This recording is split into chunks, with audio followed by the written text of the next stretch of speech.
شریف غفورов 101 سال دارد و تا حال دفترچه خاطرات سالهای جنگ بزرگ وطنی را ورق می‌گرداند. او سال 1919 در عائله هنرمند تولد شده است. بعد از ختم مکتب میانه به دانشکده پداگوژی به نام کیروی شریف لنین‌آباد، امروزه دانشگاه دولتی خوجند به نام اکادمیک باباجان غفورov شریف خوجند داخل می شود. در سال دوم خوانش در دانشکده او را به صف ارمیه سرخ دعوت می‌کنند و او سال 1940 به خدمت می رود. خدمت را در شهر کوشک جمهوری ترکمنستان آغاز کرده است. بعد از 1 سال و 2 ماه خدمت، ماه ایون سال 1941 جنگ بزرگ وطنی آغاز می شود و قهرمانی گزارش ما به شهرهای نزد مسکو به خط جنگ سفربر می شود.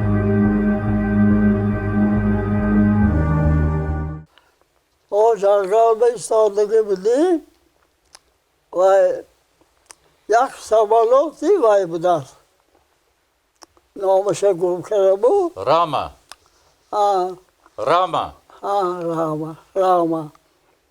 راما اومد.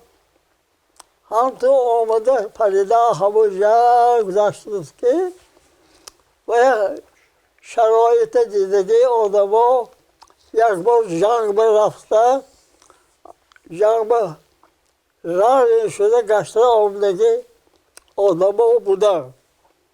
حالا همون جنگ و همون سمالیاتی راما آمده برفته بود که حالا همون آدم گفت که او سشست دلا بودی گفت.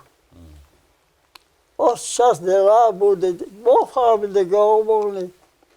او سشست دلا بودگی گفتگیش با وای نیمیز ولی که سمالیاتی نیمیز پریده برفتم با مثلا بامبیوش که سر شد.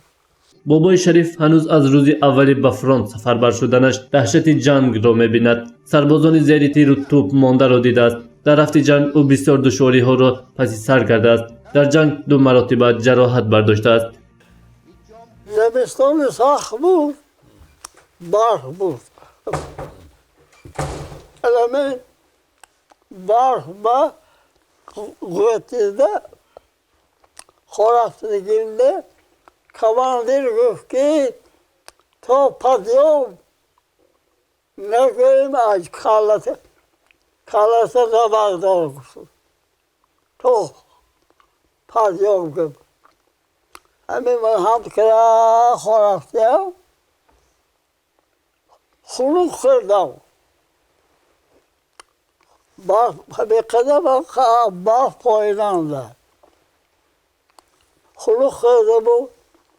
یک بار جوبیده شده، یک کلمه هم تو برداشته و کنم گفت هم تو کلمه بدارم من همین گوشم بک یک تک خشتی پخته بایی زدگی بایی شد. میرزا طاهر غفورov فرزند هفتمی بابای شریف است. قصه های جنگ پدر را از خردی‌اش شنیده آمده است و قریب از یاد می‌داند. از شنیدن آن قصه ها گاه احساسی در میدان جنگ بودن او را فرا می‌گیرد. میرزا طاهر از آن فخر می‌کند که پدرش امروز در بین مردم همچون تاریخ زنده عمر به سر می‌برد. زندگی این کس نه تنها برای ما فرزندان بلکه برای تمام مردم، تمام جمعیت یک نمونه عبرت است. و امروزها که با یک موسم دعوت به صف ارتش ملی آمده است، همین هر لحظه به نبیره‌ها، ابیره‌ها روی آورده میگویند که باید که حتما در صف ارمی خدمت کنیدتون و خودشون به واسطه توصیه میتین و دعا میکنن. میگن از ارمی سرکشی نکنیدتون. همه وقت تیار باشیدون برای خدمت کردن، برای محافظت کردن مادر وطن و در حق جوانان و امروز در حق جمعیت دعا کرده ایستاده. اکثر وقت آرزو میکنن که تمام مردم عمر دراز بینن، مثال آن کس به سن صحت برایند و عموما زندگی شایسته به سر برند. شریف غفورов صاحب یک قطار مدال و نشانها گشته است. او بعد از 5 سال خدمت یعنی سال 1945 به وطن و خانه خود برمیگردد و خود همان سال عائله دار می شود. خواندن را در دانشکده ادامه داده بعد از ختم آن همچون آموزگار تا سن نفقه در مکتب فعالیت برده است. امروز صاحب 140 نفر نبیره و ابیره و چبیره است و دولت پیری میراند. برای اشتراک در پرد غلبه در روسیه از تاجیکستان 3 نفر اشتراکچیان جنگ بزرگ وطنی دعوت شدند. یکی از آنها بابای شریف است. او را در این سفر فرزندش میرزا طاهر همراهی کردن است. گزارش محمد صابر نورov، نعیم جان ایوبov برای برنامه اطلاعاتی خبر.